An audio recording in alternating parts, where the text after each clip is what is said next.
Saudara Sultan Rifat Al-Fatih, remaja yang terjerat kabel di jalan hingga tak bisa bicara, hari ini dijemput tim dokter Rumah Sakit Polri Kramat Jati.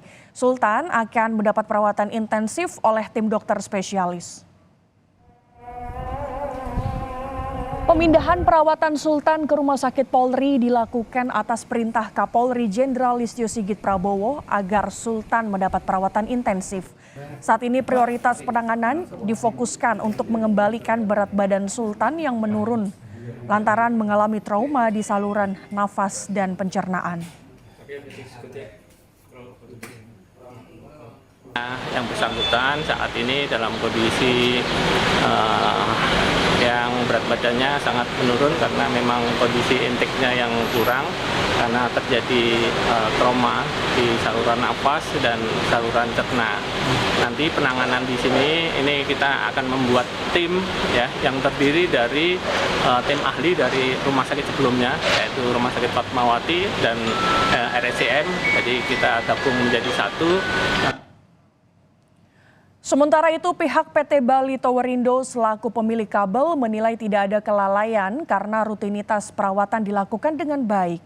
Dari investigasi, pihak perusahaan menjelaskan kabel di lokasi kecelakaan di Jalan Pangeran Antasari diduga tertarik oleh kendaraan bermuatan tinggi hingga terkena mobil dan Sultan.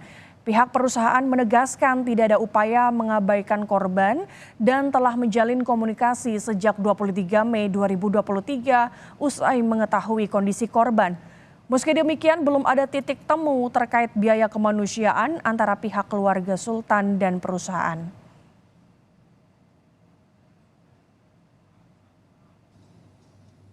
Akan tetapi sayangnya belum ada kata sepakat tentang besarnya biaya kemanusiaan yang bisa diterima oleh keluarga Sultan.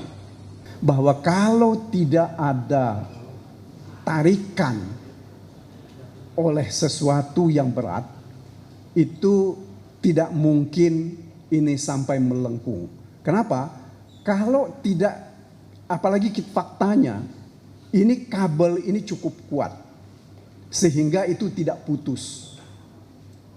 Ya, dengan tidak putusnya kabel ini, inilah dasar dugaan kami bahwa ini ada tarikan oleh benda yang sangat keras dan kencang sehingga terjadi sampai bengkok. Saya tolak itu. Gitu loh. Karena kalau bicara lagi tentang 2 miliar, saya jelas tolak karena ini sudah tidak beretika, sudah tidak lagi kemanusiaan, hanya diukur dengan uang. Buat saya besar, tapi buat anak saya tidak tahu, harus bicara data dan fakta.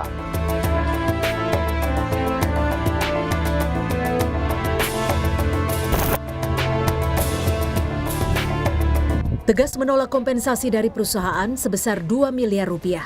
Orang tua Sultan Al-Fatih, mahasiswa yang menjadi korban jeratan kabel fiber optik, mengaku hanya ingin fokus pada pengobatan putra mereka yang berharap bisa segera kembali melanjutkan kuliah. Orang tua Sultan pun bersyukur Kapolri merespon cepat keluhan mereka. Karena sebelumnya, Fatih menyebut Sultan telah menulis surat pada Presiden Jokowi terkait kondisinya pasca insiden. Dia sudah letih jadi ingin semuanya segera diakhiri, dia ingin segera sehat untuk kemudian dia bisa melanjutkan kuliahnya. Jadi kemarin dia sendiri yang nulis, dia sendiri yang merangkai, saya tidak ikut. Langsung ternyata dia mengirimkan surat kepada Pak Presiden dan Pak Menko Polhukam, Pak Mahfud MD. Sudah ada respon, Pak? Alhamdulillah ini salah satu bentuk responnya. Pak Kapolri sudah sangat atensi, kemudian tadi dari tim Pak Mahfud MD juga sudah menghubungi saya. Pasca insiden yang menyebabkan korban terjerat kabel fiber optik, Sultan mengalami trauma pada pernafasan. Korban bahkan kini mengalami kesulitan hingga tak bisa berbicara. Namun kini orang tua Sultan mulai bisa bernafas lega karena putra mereka dijadwalkan menjalani program pemulihan di Rumah Sakit Polri. Terutama pemulihan gizi untuk mengembalikan berat badannya yang menurun drastis. Sultan juga akan ditempatkan di ruangan khusus agar bisa dipantau dokter secara intens. Dengan seluruh biaya pengobatan ditanggung oleh Rumah Sakit Polri. Tim Liputan, Kompas TV.